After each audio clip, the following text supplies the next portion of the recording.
Is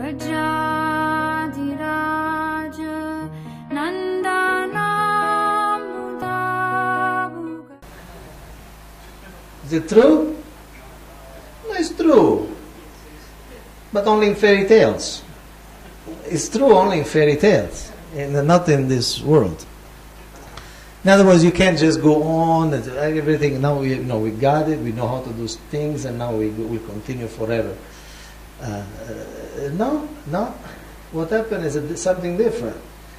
Either there is a redefinition or there is a decline. For a number of factors. It's just the natural things of things. There's a decline. There may be some visible decline. The temple starts falling apart.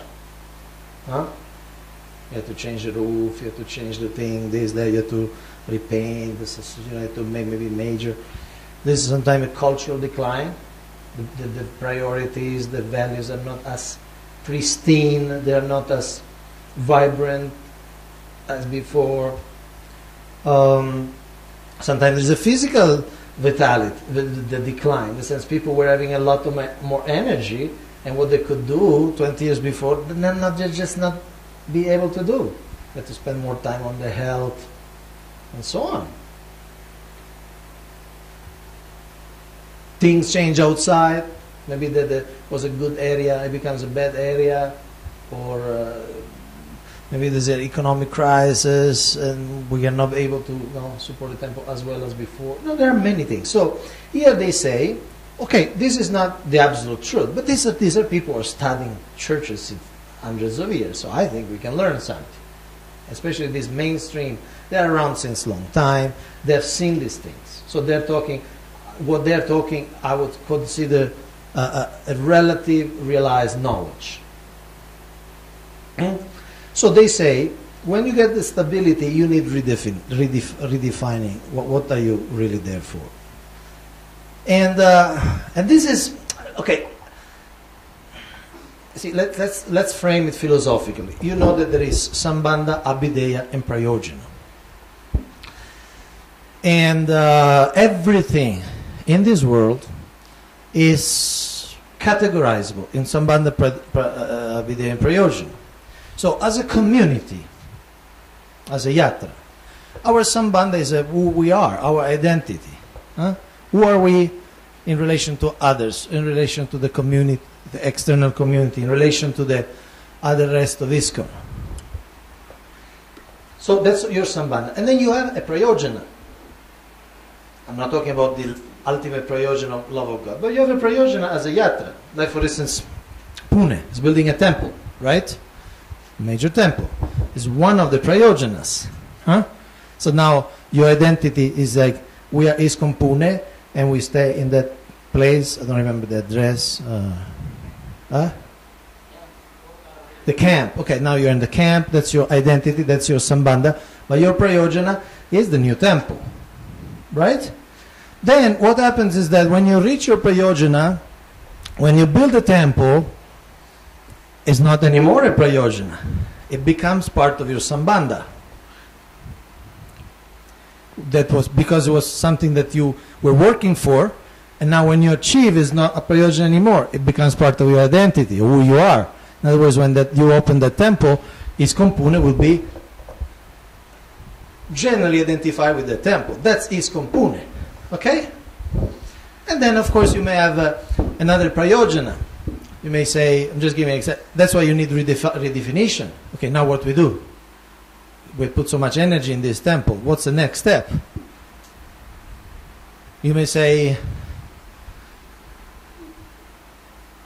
you will identify another Prayojana. Say, for instance, okay, now we have 500 people a Sunday program. We want to get to 5,000 or 2,000. I don't know how much they can fit in the temple. How many can fit in the new temple? 2,000. Okay, so now we want to fill it up. So this becomes a new Prayojana. Okay? Then you'll reach it, and it becomes again the Sambandha. It's no more Prayojana. Is it clear how it works? And so then from that Sambandha, okay, ISKCON Pune has got 2,000, besides many other things, has got 2,000 people coming to the temple every Sunday. We fill it up. Okay, then you need a new redefinition. what to do with these 2,000 people. Okay? So this is what, so we frame this in the course of time and in the course of Sambandha Vidya and Prayojan. So they say, if you want to avoid decline, you need to redefine. You need to redefinition of the ministry. Ministry, they mean their mission, okay? What they do. Leads to a new growth cycle if you redefine what you're doing. Otherwise, there is decline. Ministry can be redefined by answering these questions. What was the original vision of the ministry? Repeat, ministry means the mission, okay? The yatra, you could say. What has been accomplished? Take a look. What is new that was not anticipated? A new social environment, perhaps, a new economic environment, some new demographics, some new urban development, something internal to ISKCON that changes.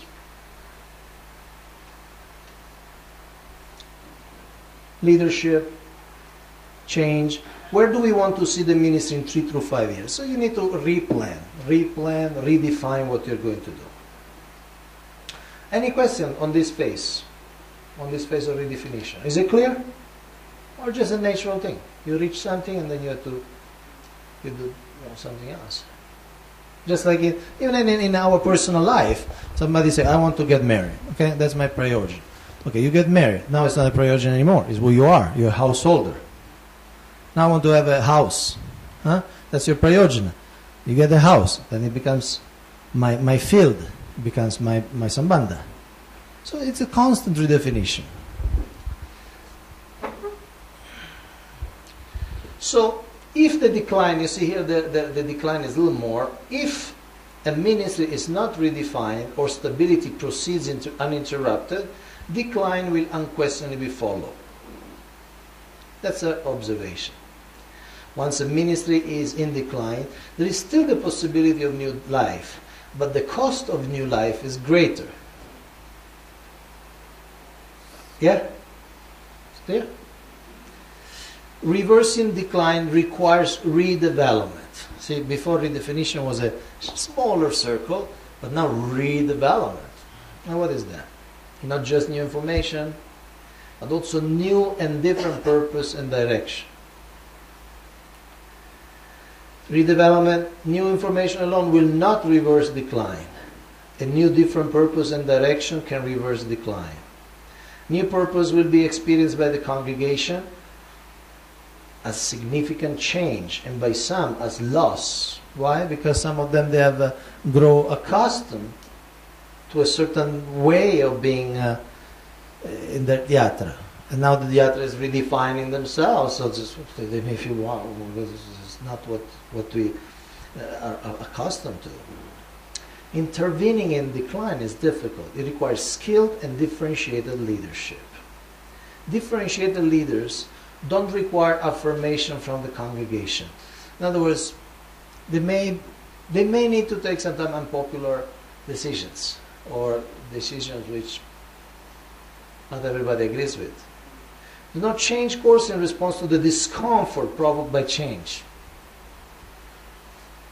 Remember Juhul, you all know the history when the early Western devotees were there and they were complaining to Srila Prabhupada, there are mosquitoes, there are snakes, there is no running water. And Prabhupada kind of mildly challenged them. He said, didn't you want to get purified? No? So it's not that he stopped the project. So without redefinition or redevelopment, unchecked decline will only lead to more serious decline. Really, you see, this time really going down, down, down. And to reverse serious decline requires rebirth. Birth, growth, stability, decline, decline, decline, death. Sometimes some temples need to be closed. That's just the best thing to do. Completely reborn somewhere else. Take the deity and the new land, the new place.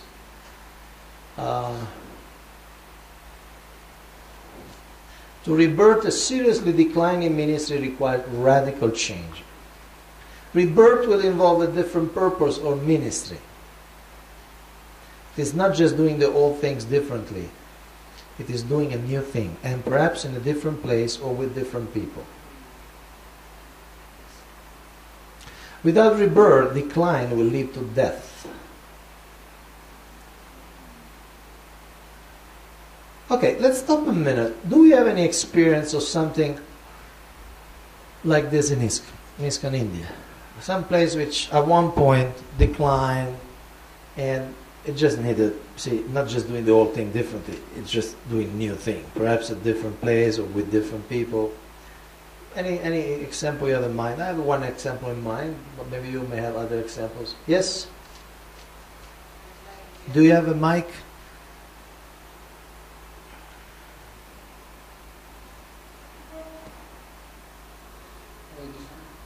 I'm sharing my experience honestly. It's like in our place, Baramati. We started our base. So in the beginning, it was flourishing, and now 14 students from one college, they became brahmacharis, and now the decline started because so many students became a giant brahmachari full time. So now the college also has taken action, they banned us, and also their neighbors also becoming like an enemy and antagonistic. So slowly now it's our phase now, how to again take rebirth. So we are thinking about it. So you're thinking you may need to move the whole operation somewhere else, something like that. Yes. So we want to blessings and also suggestions from devotees how we can take rebirth and how we can solve this situation. Yeah, you can talk in private in the free time. Thank you, all the best wishes. Any other example? Yes, Vaishnava Prabhu.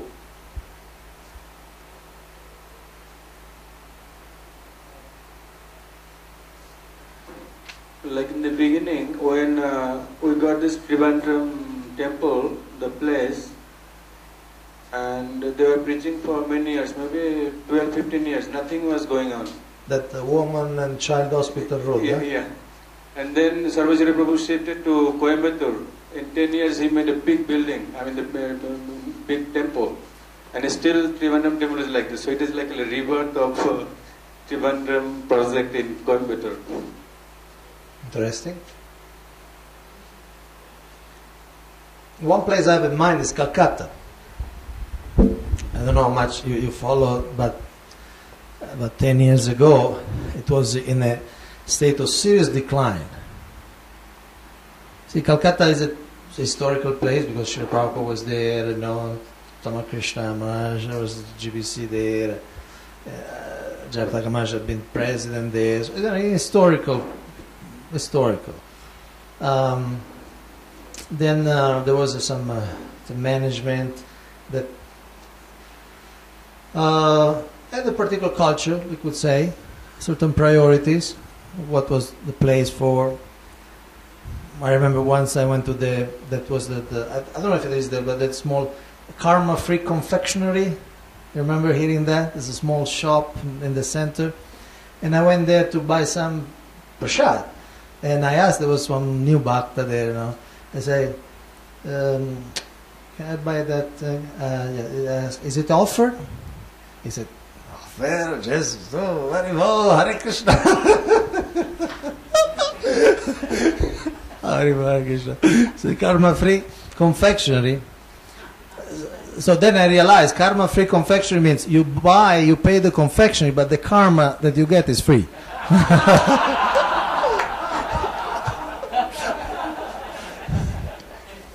Anyway, things went on, and then they got involved in this Ritvik fiasco. They got really into this crazy philosophy that, no gurus anymore. Instead of disciplic succession, you have a disciplic cessation. And they started doing things quite. Besides, again, there was always a certain culture. No, you remember how many of you visited Calcutta Temple about 10 years ago? I mean, you remember those staircases, the wooden staircase.